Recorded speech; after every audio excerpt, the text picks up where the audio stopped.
માં ભગવતીના આવડમાં જે મહાનુભાવો પધાર્યા છે એમનું પછી જે કંઈ વિધિ સ્વાગત જે કંઈ કરવાનું હોય છે કરશું. મારો રાઉન્ડ પૂરું થાય ત્યારે પણ ભગવતીનું સાનિધ્ય છે, જગદંબાનું સાનિધ્ય છે, એક ભક્તિનો માહોલ છે. અને ભક્તિના માહોલની માલિકો તમે અને હું મળ્યા છે. અને જે શક્તિ આદિગુરુ જગતગુરુ શંકરાચાર્ય, આદિગુરુ જગતગુરુ શંકરાચાર્ય બ્રહ્મ સત્ય જગત મિથ્યાનું સૂત્ર લઈને જે નીકળ્યા બાપુ, જેને ગિરી પરી ભારતી વન પર્વત સાગર 10 નામી સંપ્રદાય જેને આપ્યો.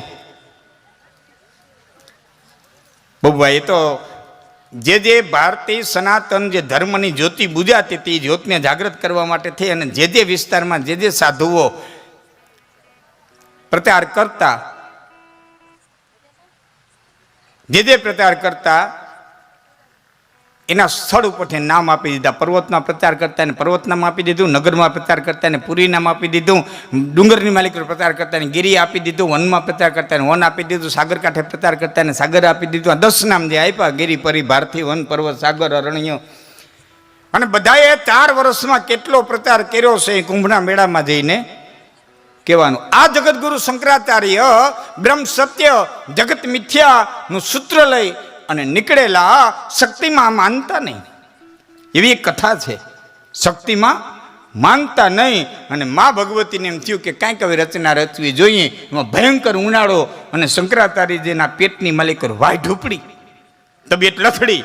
1 દી 2 દી 3 દી પથારીએ પડ્યા. અને બરોબર બપોરનો સમય માથે દોણી અને ભગવતી એક મયારણનું રૂપ લઈને નીકળી. લ્યો ગોરસ, લ્યો ગોરસ, લ્યો ગોરસ, લ્યો ગોરસ. અને શંકરાચાર્યજી મહારાજે કીધું કે એ શિષ્યો, તમે જાઓ તો કોઈ મયારણ નીકળી છે, મને પેટમાં વાય ઢૂપડી છે, તમે દહીં લેવો, ગોરસ લેવો.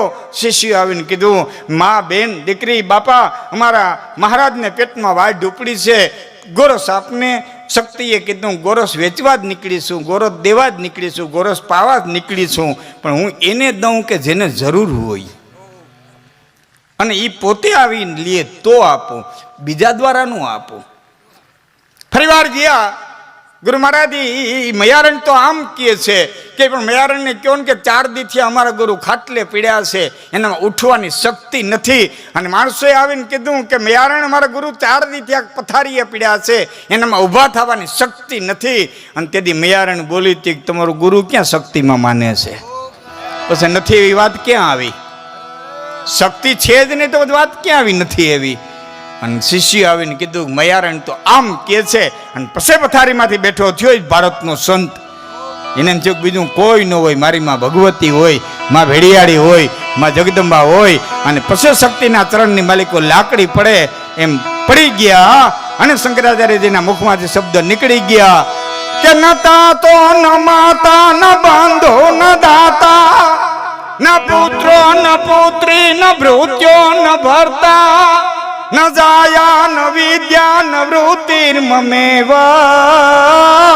એ ગતિસ્તમ તમે કા ભવાની, ગતિસ્તમ તમે કા ભવાની. વિવાદે વિષાદે પ્રમાદે પ્રવાસે જલે ચાનલે પર્વતે શત્રુ મધ્યે અરણ્યે શરણ્યે સદા મામ પ્રપાહી. ગતિસ્તમ તમે કા ભવાની. ભવાની અષ્ટકમ બાપુ તેદી લખ્યું. આ શક્તિ જેને વેદની અંદર ગીરાદેવી તરીકે મેં વાંચ્યો છે, ઋગ્વેદની માલિકો ગીરાદેવી તરીકે પ્રયોગ કર્યો છે.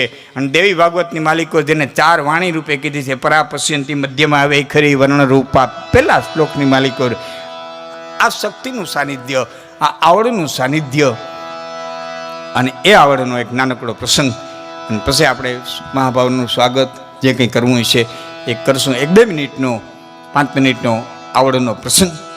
મામડિયા માદાની 7 દીકરીઓ, જુદા જુદા નામ, પ્રાંત અનુસાર નામ લેવાય. બાકી તો આવડ જોગડ તોગડ ખોડલ સાસાઈ બીજબાઈ અને હોલબાઈ, આ 7 બેનું. આવડ જોગડ તોગડ ખોડલ સાસાઈ બીજબાઈ અને હોલબાઈ એમથી સૌથી નાના બેન, એનું નામ આઈ હોલ. જો હું આવડનો પ્રસંગ કહેવા જાઉં છું. આઈ હોલ અને જુનાગઢનો ધણી રાડિયાસ ત્રેવી રાણીઓ રાજમહેલની માલિકો રતિયું, છતાં જુનાગઢને વારસદાર નહોતો ને બ્રાહ્મણો એમ કીધું કે પુરુષના ભાગ્યાડું પરંગણું એકાદો કમ તમે બહાર ક્યાંક લગ્ન કરો ગુજરાત બહાર અને ભાગ્યમાં હોય તો દીકરો થાય. ટૂંકમાં વાત કરી સંબંધ બંધાણો ઠેઠ થરપા કરો પરમાર રાણીની સાથે. પરમાર રાણી એટલે નવઘણના માં અટાણ તમને કહી દઉં તમને વાત સાંભળવાની મજા આવે, કારણ કે તમારે એ સંકળાયેલ છે એ વાત. ભગવતીની કૃપા કેવી હોય. ઠેઠ થરપાકરની અંદર એ રાડિયાસનો સંબંધ થયેલો અને બાપુ એવા કંઈક રાજના કાવા દાવા થયેલા કે જુનાગઢથી જાન રવાના થઈ ગઈ હતી, પણ દીકરી બા પરણાવવા નહીં એવું કંઈક નક્કી કરેલું. પણ જુનાગઢની જાનને પાછી કેમ વાળવી, એટલે અજમેરથી એક તાંત્રિકને ઉતારવામાં આવ્યો અને તાંત્રિકને એમ કીધું તને 4 ગામ દઉં તો જુનાગઢની જાનને મુહૂર્ત ચૂકવી દેતો. લગ્નનું મુહૂર્ત ચૂકવી દે તો 4 ગામ દઉં.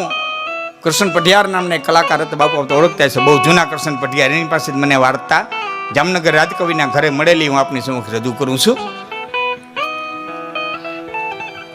અજમેરથી ઉતારતા સોપેન આવજે શેખ, આ 4 ગામને પરગણે હું તો લખીને આપું લેખ. તેથી અજમેરથી ઉતારતા સોપેન આવજે શેખ. અને તાંત્રિકે કીધું રોકી દઉં, જાનને રોકી દઉં, મુહૂર્ત છાંડી દઉં, મુહૂર્ત ચૂકવી દઉં. અને રસ્તાની માલિક બનાવટી સાધુ થઈ અને બેઠો એ જટાન. હા, એ પછી જે ખોટું બેઠું હોય ને તો બગહરાનું તો હાથા કરતા વધારે પીનું હોય. હા, તમને ખબર હશે, હાથા મોતીના હોય ને એને વિંધાવવું પડે, ખોટા ગડગડિયા હોય ને મોતીએ મઢાય, હામૈયામાં હામા હાલે. હાથાઓને જ કષ્ટી છે. બેઠો હા બેહૂબ સાધુ, એના સેવકો, એના શિષ્યો અને રાડિયાસની જાન ઉપર, કારણ કે ચુડાહવાના કુળદેવી ખોડિયાર રાડિયાસની જાન ઉપર મામડિયા માદાની હાથેય બેનું આવડ સહિતની હાથેય બેનું છે ને હમરાડીઓ થઈ અને આમ છાંયો કરતી જાતી હતી.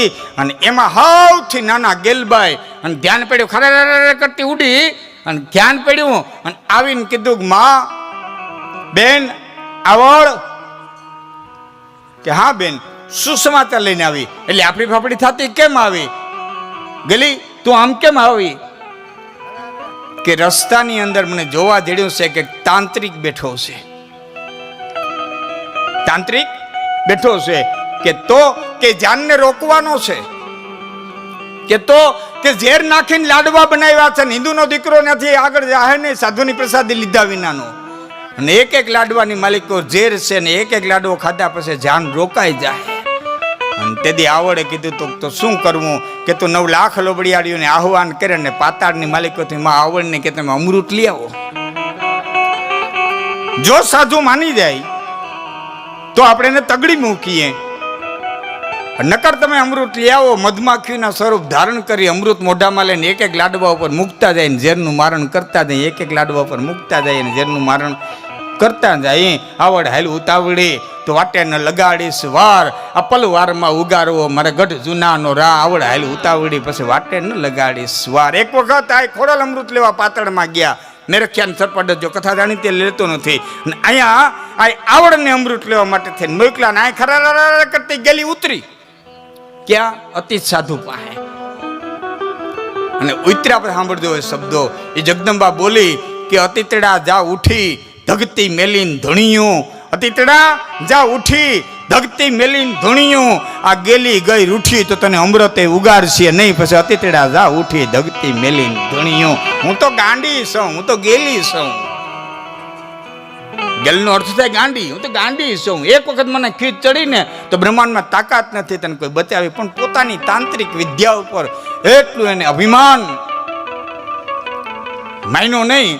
અને ખર પાછા આવી અને આ આવડને કીધું બેન અમૃત લાવવું પડશે, અમૃત લાવવું પડશે અને લાડુમાં ઝેર છે એનું મારણ કરવું પડશે. અને કદી આ આવડશે પાતાળની માલિક અમૃત લેવા માટે થઈને લોકકથા એમ કે છે કે ગયા તા મધમાખીનું સ્વરૂપ ધારણ કર્યું, પણ એક નક્કી કર્યું કે મધમાખીનું સ્વરૂપ ધારણ કરવું, અમૃત મોઢામાં લેવું, લાડવા માથે મૂકવું, મૂકીને સીધે સીધું ન નીકળી જવું. પણ ખોટા સાધુ જેટલા બેઠા છે ને તાંત્રિક, એટલાને બધાને એક એક ડંખ મારવો ને એક ડંખની માલિકો 1 કરોડ વીસીની વેદના થાય ને એવો મારવો, જેવો તેવો ન મારવો.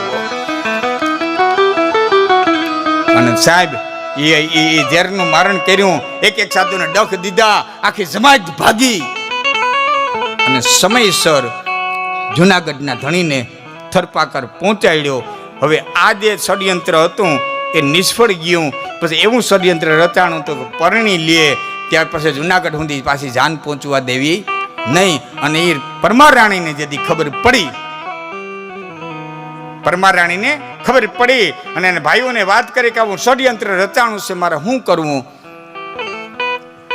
જીવના માનેલ ભાઈઓ હતું, એને પોતાના બાપના દીકરાને જીવના માનેલ ભાઈઓ હતો ને વાત કરી કે આવું ષડયંત્ર રચાણું છે, શું કરવું. ત્યારે મંગલસિંહ નામના એક રાજપૂત હતા, અમારા આપા નાગ વાત કરતા એ પ્રમાણે કહું, હું વાંચ્યું નથી ક્યાંય, પણ મંગલસિંહ નામના રાજપૂત હતા. એણે કીધું કે એક એક ફેરે ભાઈ જવતલમાં આવે, એક એક ફેરે ભાઈ જવતલમાં આવે અને માગવાનું કે ત્યારે 4 વસ્તુ માગી લેજે. કેને કે પેલા ફેરાની માલિકો મને માગી લેજે, બીજા ફેરાની માલિકો દેવાય બોદરને માગી લેજે, ત્રીજા ફેરાની માલિકો આલાભાઈ રબારીને માગી લેજે અને ચોથા ફેરાની માલિકો વાલભાઈ વડારણને માગી લેજે. એટલે સલામત જાન જુનાગઢ પહોંચી જાય. થરપાકરથી પરમાર રાણી દિવાય બોદરને માગીને લઈ આવ્યા હતા, ગરિમા વહાવ્યા હતા. એવું મારે નાગાપા કહેતા ને એ સંબંધે નવઘણને ત્યાં ઉછેરવા માટેથી અને મોકલો હતો ને એ સંબંધે બેન દાહલ પાછી ત્યાં વરતવા ગઈ હતી. આ બધા છેડા મળવા જોઈએ, આ બધા વાતોના છેડા મળવા જોઈએ. આ શક્તિ છે, એનો ઉપર તમે પૂરો ભરોસો રાખો. પણ એક વાત તમને કરી દઉં કે શક્તિનું દર્શન કરાય, પ્રદર્શન નું કરાય. હું તો ઝીણી વાતોનો કલાકાર છું. ભગવાને જે શક્તિ દીધી હોય, પછી રાજકીય દીધી હોય, બાહુબળની દીધી હોય, ભાઈઓની દીધી હોય, ધનની દીધી હોય, હા આનું દર્શન કરાય. પ્રદર્શન કરવા ગયા ને નથુમામાં જેટલા ખોવાઈ ગયા. અહીં રાજા રાવણ જેવા ન રહેવા દીધા, રાજા રાવણ જેવા ન રહેવા દીધા. શક્તિનું દર્શન કરાય, પ્રદર્શન ન કરાય. હા એની ઉપાસના કરાય. એના ખોળામાં મસ્તક